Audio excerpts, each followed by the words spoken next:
And we are live. Ladies and gentlemen, welcome to the Kiss Limelight. I'm your host, Paul Kazar, and this is a show where each week we are blessed with a guest. The show format, this is a 90-minute show. First 30 minutes is an interview with a few tracks thrown in, followed by a 60-minute uninterrupted guest mix. We are currently Facebook, Instagram, and Twitch live streaming, so feel free to get on, say hello, throw us some comments, and join in on the fun. And with all of that, let's introduce this amazing guest. This week's guest is in a very interesting position, both musically with the sounds that he creates, but more importantly, at the tender age of 22, he's had some roaring success throughout the world. Millions of views on all of the streaming platforms. You've had features on multiple radio stations throughout the world. International support by none other than Patrick Topping. This man is a DJ. This man is a producer. Warm welcome to Ango. How are you, mate? Spectacular, Paul. Thank you for having me. It's a pleasure to have you on board, buddy. So, Ango, just for the audience and for everybody's sake, how would you best describe your sound? Because there's much of a uniqueness to it. So, tell us about it. I find it difficult to define it, which is probably a good thing. But it's an amalgamation of a lot of things. I like to think it's got some trance, some breakbeats, some house, maybe some hip-hop aspects sometimes, lots of sampling. But yeah, I'm not really sure what it is, but I enjoy making it. Yeah, if I can give my input to that, it's an oddly satisfying mix. It crosses over between one track may have house influences, techno influences, trance influences, UKG influences. It's an amazing sound to hear, and I very much recommend people get on board and have a listen to Ango sound. So what's the motivation behind that? Is that by design, or is that you just smashing sounds together, or is there method to that madness? I think that's a product of just learning how to make music. Sometimes you teach yourself how to make it, and before you know it, you've got a sound. And I was watching, when I first started learning how to make music, I was learning how to make Avicii type songs, Calvin Harris type songs, and I think before I knew it, I had my own sound, which was a whole mix and mess of something. And that's the whole thing. It's your sonic identity, right? So, yeah, with that, is this first track one of yours, or is it someone who has inspired you? Yes, definitely. I think it's someone that's potentially inspired both of us. It's from the Avalanches. It's a duo from Melbourne. I think they formed in about 97. But this song, very important to me because this is when I was about 16 or 17. Me and my mates would listen to this song all the time. And yeah, big part of me. Let's press play. What's it called, mate? Subways by the Avalanches. Let's go. Subways. Let's hear it.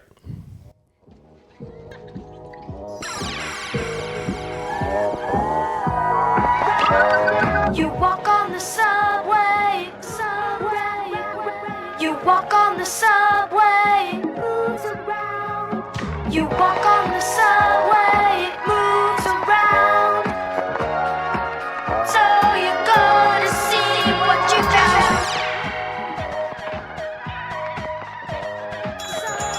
Subway, moves around.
We are here with Ango.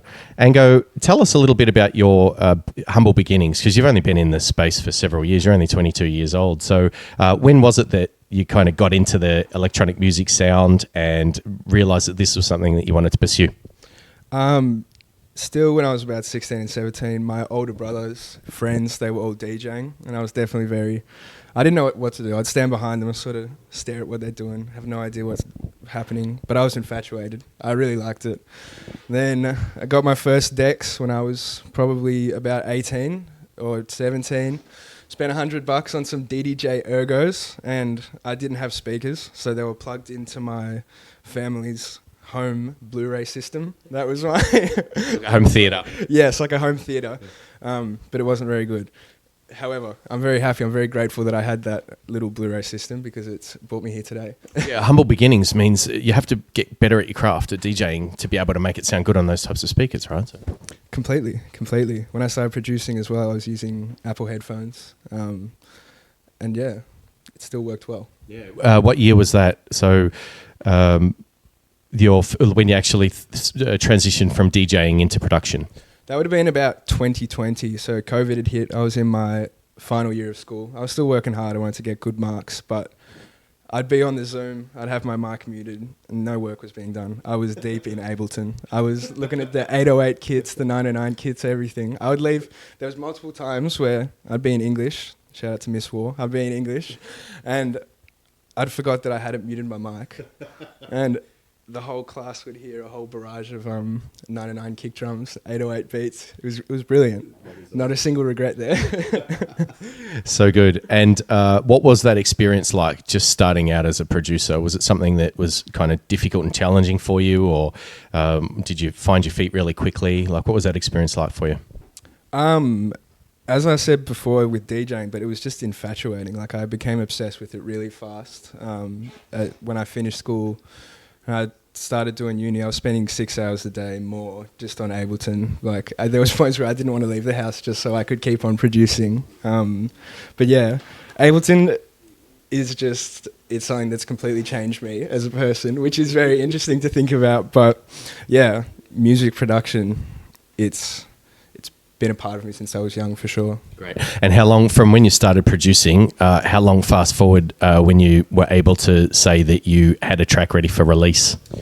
If release counts as just putting it on SoundCloud, I was putting up lots of songs on SoundCloud.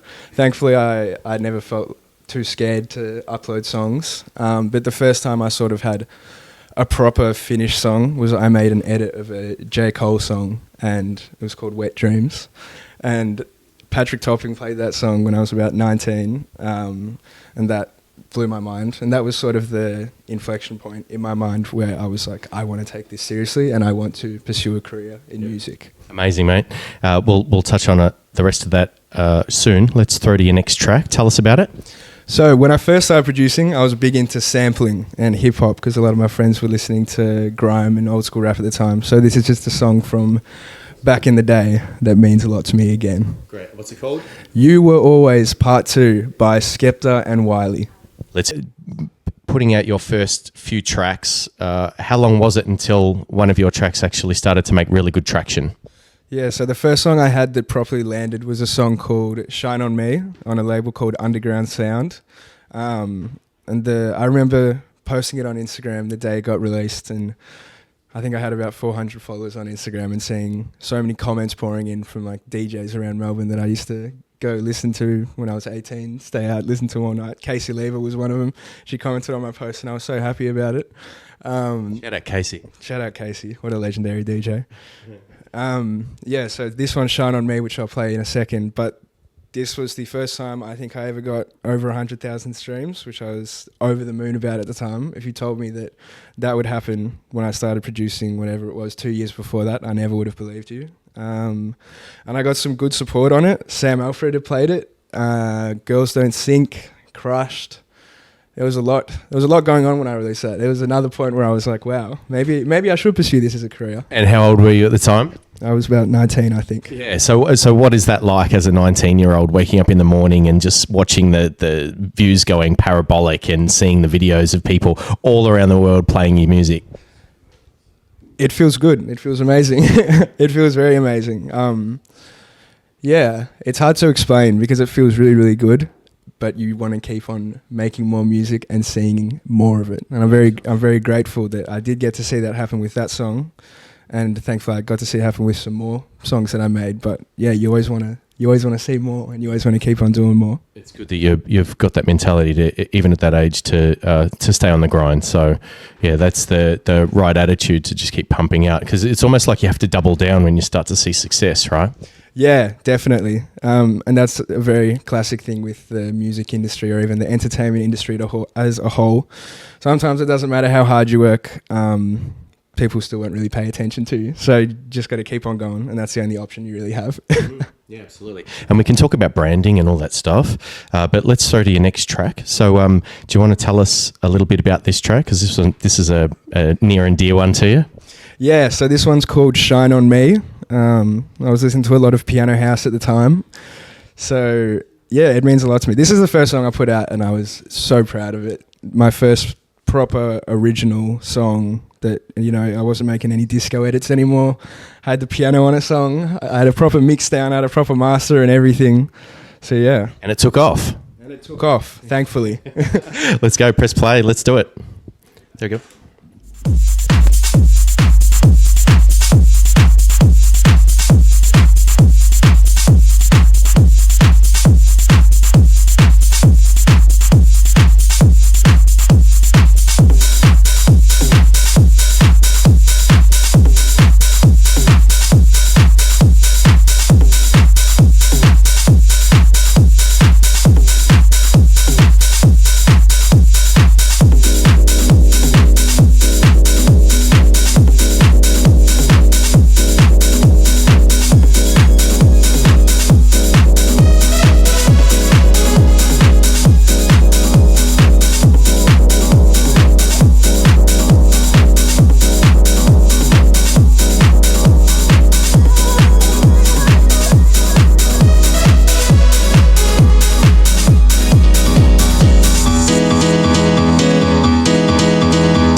So, Ango, talking of success, because this track went all right, there's an interesting story behind the support that you got from Patrick Topping. Do you want to tell us about that? Yeah, so I was just... The way that I got support from Patrick Topping and other DJs was just email bombing them, which I think is very common for most DJs. And shout out to all my other DJs for soldiering on, sending hundreds of emails a day. And yeah, this one sticked, which is the next song that I'll play, called Dance to the Music. But I got an email back from Patrick Topping one day saying that he was playing this song, and again, my mind was blown. And then further down the line, he comes to Melbourne, plays a show at Pika, and I was there, and he played the song while I was there. Well, it was unreleased too, so from the email to Pika, pretty happy, pretty lucky, extremely lucky, considering a lot of these DJs will be getting so many emails a day. So yeah, so this is what we were talking about before with your branding and you're trying to position yourself. So going from a situation where this track was unreleased to getting into the USBs of one of the biggest artists in his particular field, you were just saying you're just simply hitting them up with emails. Are you emailing labels? Are you hitting them up directly? Email inboxes, or is it like SoundCloud messages? How exactly are you doing it? Everything, every way that could have ever existed, I was doing it. You got to cover everything. If you want to try and get your song to someone, you actually have to exhaust every possible option, because your chances are so slim of anyone actually listening to it that you can't afford to slack off and not send it. There you go. And that is sage words of advice from a young budding producer who's really only just getting started and achieved more than some people achieve in their entire career. So do you want to, again, introduce, this is the track that Patrick Topping played, right? Yes, so this one's called Dance to the Music. I made this... he's actually sitting in the studio right now. You guys can't see him, but another friend named Angus, I was sitting next to him when I made this song. The song's called Dance to Music, and it's a simple one, but it worked. And it was at Bowen Heads at Goat's house. That's his nickname. And it was, I'm so happy that we went there for that weekend, because this is now my biggest song. It just ticked over, I think, 1.2 million streams, which is pretty awesome. So it's massive. Let's hear it.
So Ango, as this track's playing through, there's one more track that you want to play specific before you get into your 60-minute guest mix. Do you want to tell us a little bit about that?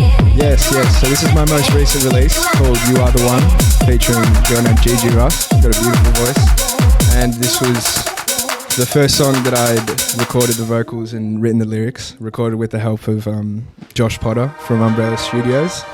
And with the sort of team of us that was working on this song, so many hours have been put into this. So I really just wanted to tell everyone about it before it's played and just, share it. It's a perfect platform to showcase it, mate. So why don't you press play and let's get it underway. Cold lights, blue eyes, our bodies in motion.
and welcome back. So, Ango, you've got your 60-minute guest mix. How are you feeling? Brilliant. I'm looking forward to it. Thank you, Paul. Excellent. So I'm really excited about this because we can expect lots of different genre crossovers, different sounds, and hopefully some brand new tracks and some wonderful things coming through. So